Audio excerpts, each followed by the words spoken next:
దివ్యవాణి TV ప్రేక్షకులందరికీ శుభోదయం. యేసుక్రీస్తు పరిశుద్ధ నామంలో ప్రియులారా, మీ అందరికీ స్వాగతం, సుస్వాగతం.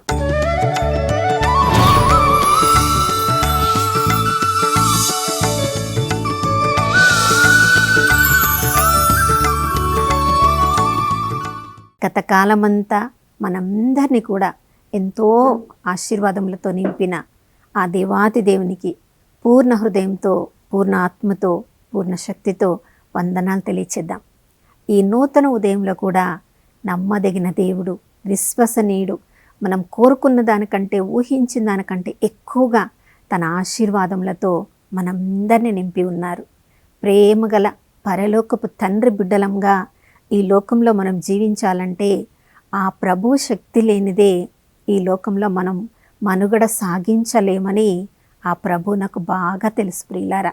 కానీ ఈ లోకంలో శ్రమలు, శోధనలు, ఇబ్బందుల గుండా మనం జీవితాన్ని కొనసాగిస్తున్నప్పుడు దేవుని ఇంతగా ప్రేమిస్తున్నాం కదా, ఎందుకు ఇన్ని శ్రమలు మనం అనుభవించాల్సి వస్తుంది, దేవుడు చూడడం లేదా అని మనం అనుకుంటాం. రోమిలకు రాసిన లేఖ 8వ అధ్యాయం 28వ వచనంలో ఆ ప్రభువు తనను ప్రేమించే వాళ్ళందరికీ కూడా, తన ఉద్దేశానుసారం పిలువబడిన వాళ్ళందరికీ కూడా చూడండి అన్నిటిని మంచికే సమకూరుస్తున్నాడు అని అంటే, ప్రియులారా, దేవుని దృష్టిలో మనము సాయంత్రము వెలిగిన పొగ మంచు వంటి వాళ్ళము. ప్రొద్దున్నే చెట్ల మధ్య చూసినప్పుడు ఆ పొగవంచు కొంచెము క్షణం కనపడుతుంది, మరుక్షణంలో అది కనిపించకుండా పోతుంది. మన మనుషుల మనుగడ ఎంత క్షణికమైనదో దేవుడికి తెలుసు. మరి దేవుడు ఈ క్షణికమైన మనలాంటి మన జీవితాన్ని మనం శ్రమల గుండా జీవిస్తున్నప్పుడు దేవుడు ఎందుకు చూడడం లేదు అని మనకు అనుకుంటాం. చూడండి, ఇశ్రాయేలు ప్రజలు కూడా దేవునికి ఎప్పుడు చూసినా తమ శ్రమలలో మొరపెడుతూ ఉన్నారు. 79వ కీర్తన 1వ వచనం నుంచి మనం చదువుతున్నాం. వాళ్ళు ప్రభువునికి మొరపెడుతున్నారు, దేవా, ఇశ్రాయేలు దేవుడవైన నీవు మా మొర వినుము, అన్యులందరూ వచ్చి మా మీద యుద్ధం చేస్తున్నారు, పవిత్రమైన నీ దేవాలయాన్ని వాళ్ళు అమంగళము చేస్తున్నారు, వాళ్ళు మమ్మల్ని శత్రువులుగా భావించి మమ్మల్ని నాశనం చేసినప్పుడు నీ ప్రజల యొక్క రక్తము ధారలుగా ఏరులై ప్రవహిస్తూ ఉంది, ప్రజల యొక్క శవములను వాళ్ళు పక్షులకు ఆహారంగా చేస్తున్నారు, నువ్వు మా మొర వినవా అని. ప్రియులారా, మనం కూడా శ్రమల్లో ఉన్నప్పుడు దేవునికి ఎలా ప్రార్థన చేస్తామో ఇశ్రాయేలు ప్రజలు కూడా తమ శ్రమల్లో దేవునకు మొరపెట్టుకున్నారు. ప్రియులారా, శ్రమలు, శోధనలు మనం కలిగినప్పుడు చూడండి, దేవుడు మన చెయ్యి వదిలివేశాడు, అందుకనే మనకు శ్రమలు కలుగుతున్నాయి అని ఎవరైనా మన చుట్టూ ఉన్నవాళ్ళు మనకి తప్పుడు సలహాలను ఇవ్వవచ్చు. దేవుని ప్రేమ ఎప్పుడు కూడా మనల్ని వదిలిపెట్టదు ప్రియులారా. చూడండి, లూకా సువార్త 13వ అధ్యాయంలో మనం చదువుతున్నాం. బలులు అర్పించడానికి గలిలయ వాసులు వచ్చారు కదా, కానీ పిలాతు వారిని పట్టుకొని చంపించినప్పుడు ఆ వార్త అంతటా చేరి యేసు ప్రభు దగ్గరికి కూడా ఆ వార్త వచ్చినప్పుడు ప్రభు ఏమంటున్నారు, ఈ చంపింపబడిన గలిలయ వాసులు మిగతా గలిలయ వాసుల కంటే పాపాత్ములు, ఎక్కువ పాపాత్ములు అని మీరు అనుకుంటున్నారా? కానే కాదు. ఎవరైనా కూడా హృదయ పరివర్తన చెందకపోతే ఇలానే నాశనమైపోతారు. సిలోయము అని బురుజు కూలి అక్కడ 18 మంది మరణించారు కదా, ఆ 18 మంది మిగతా వారందరికంటే పాపాత్ములని మీరు భావిస్తున్నారా? కానే కాదు. ఎవరైనా కూడా హృదయ పరివర్తన చెందనిచో వాళ్ళు నాశనానికి గురి అవుతారు అని ప్రభువు సత్యము నేర్పిస్తున్నారు. అవును ప్రియులారా, శ్రమల్లో, శోధనలో ఉన్నప్పుడు ఎవరెవరో ఎన్నెన్నో మాటలను, మనకి ఇంకా బాధ కలిగించే మాటలను పలికి మనలో ఉన్న ఆ కొద్ది నిరీక్షణను, ఆ కొద్ది బలాన్ని వాళ్ళు తీసివేయవచ్చు.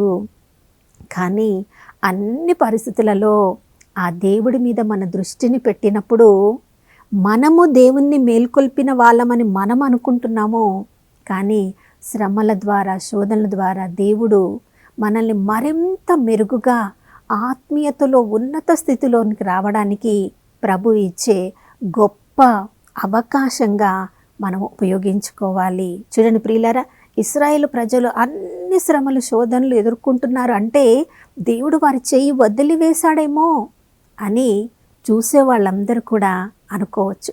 ఇర్మియా గ్రంథం 31వ అధ్యాయంలో మనం చదువుతున్నాం, సూర్యుని చంద్రుని దేవుడు ఈ లోకానికి వెలుగు ఇవ్వడానికి సృజించాడు.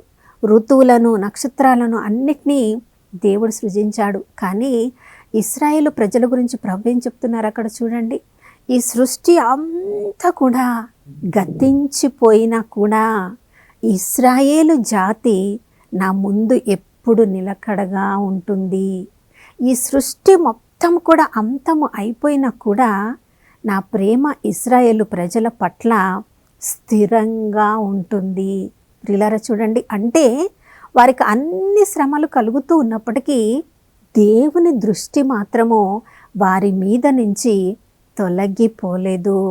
దేవుని పిలుపు, దేవుని పట్ల నిరీక్షణ కలిగిన వాళ్ళని దేవుడు చూపించే ఆ కృప అనుగ్రహములను ఎప్పుడు కూడా ప్రజల మాటల్ని బట్టి, మన జీవిత విధానాన్ని బట్టి దేవుడు తీసివేయడు ప్రియులారా.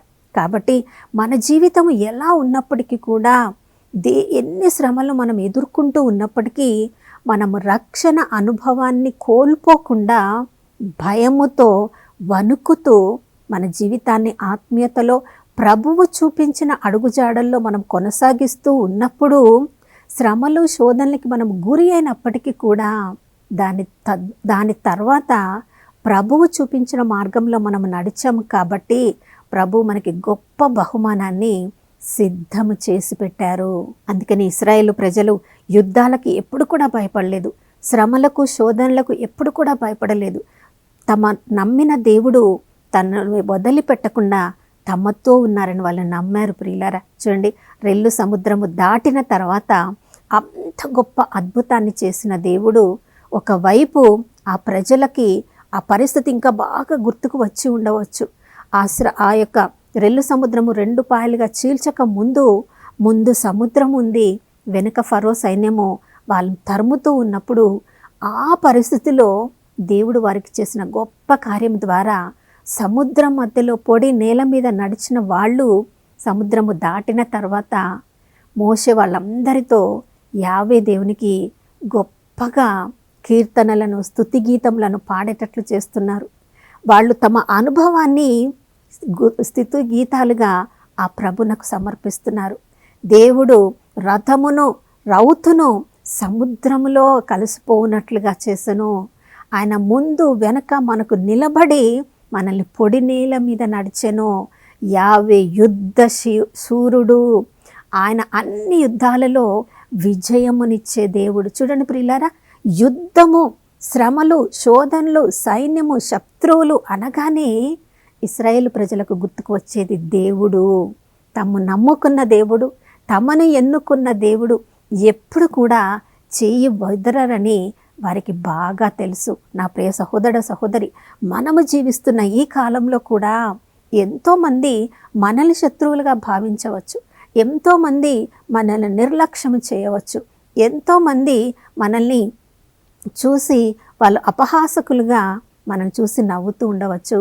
ఆ పరిస్థితులన్నిటిలో కూడా మన దృష్టిని పెట్టకుండా ప్రభు చూపించిన మార్గంలో మనం నడవాలంటే, మనలో ఉన్న దేవుణ్ణి వారికి చూపించాలంటే రోమీలకు రాసిన లేఖ 12వ అధ్యాయంలో మనం చదువుతున్నాం, నీ శత్రువు ఆకలి కొని ఉంటే వాళ్ళకి ఆహారం పెట్టు, నీ శత్రువు దాహము కొని ఉంటే వారి యొక్క దాహాన్ని తీర్చు. ఆ విధంగా చేయడం వల్ల, మనలో ఉన్న దేవుని ప్రేమను వారికి చూపించడం వలన వారిలో ఉన్న దేవుని ప్రేమను కూడా మనం మేల్కొల్పు చెయ్యవచ్చు ప్రియులారా. కాబట్టి మన దృష్టిని మన శత్రువుల మీద, మన శ్రమల మీద, శోధనల మీద ఉంచకుండా అన్ని పరిస్థితులలో ప్రభువు చూపించిన దారిలో ప్రభువు ఉన్నాడు, ఆయన నా చెయ్యి వదిలిపెట్టరు అని మనం నమ్ముకున్నట్లయితే నమ్మదగిన దేవుడు, విశ్వసనీయుడు అన్ని పరిస్థితులలో మన చెయ్యి పట్టుకొని ముందు నడిపిస్తారు. ఎందుకంటే యేసుక్రీస్తు ప్రభుల వారు సిలువను జయించి మృత్యుంజయుడై తండ్రి కుడి ప్రక్కన కూర్చొని నీ కోసం నా కోసం విజ్ఞాపనకర్తగా ఉన్నారు. ఇక మనం దేన్ని చూసి భయపడాలి, ఎవరిని చూసి భయపడాలి? కాబట్టి ఆ ప్రభుకి ఈరోజు అంతా అర్పించుకుందాం. ఆ ప్రభు చూసిన దారిలో ముందుకు సాగిపోదాం. అందరం కలిసి ప్రార్థించుకుందాం. పరిశుద్ధమైన దేవానికి స్తోత్రములు తండ్రి.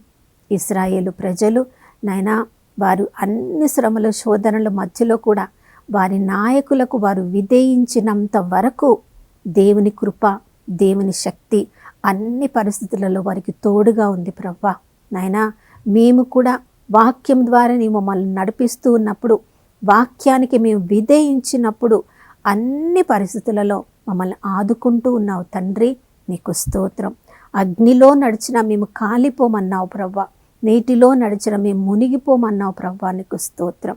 నీకు వేల కొలది దూతలను మా చుట్టూ కాపలాగా ఉంచి మా పాదములకు నాయన దెబ్బ తగలకుండా నీ దూతలు మమ్మల్ని ఎత్తి పట్టుకుంటారన్నావు తండ్రి. నీకు స్తోత్రం. అటువంటి గొప్ప కృపను మా అందరి మీద కుమ్మరించినందుకు మీకు వందనములు తెలియజేస్తున్నాము. యేసు నామములో ఆ భద్రతను మేము పొంది ఉన్నామని నమ్ముచున్నాము తండ్రి. ఆమేన్. నమ్మదగిన దేవుడు, విశ్వసనీయుడు, పిలిచిన దేవుడు, ఆయన నమ్మదగిన వాడుగా ఉన్నాడు. కాబట్టి ఈరోజు అంతా కూడా ఆ ప్రభు తన దూతల అధీనంలో మనల్ని ఉంచి మన కాళ్లకు నొప్పి రాకుండా కాపాడే దేవుడి సంరక్షణలో ఈరోజు అంతా సంతోషంగా జీవించుదాం. మరొక నూతన శుభోదయంలో మనం అందరం కలుసుకునే వరకు దివ్యవాణి టీవీని వీక్షిస్తూ ఉందాం. ఇమ్మానుయేలు, ప్రభు మనతో ఉన్నారు.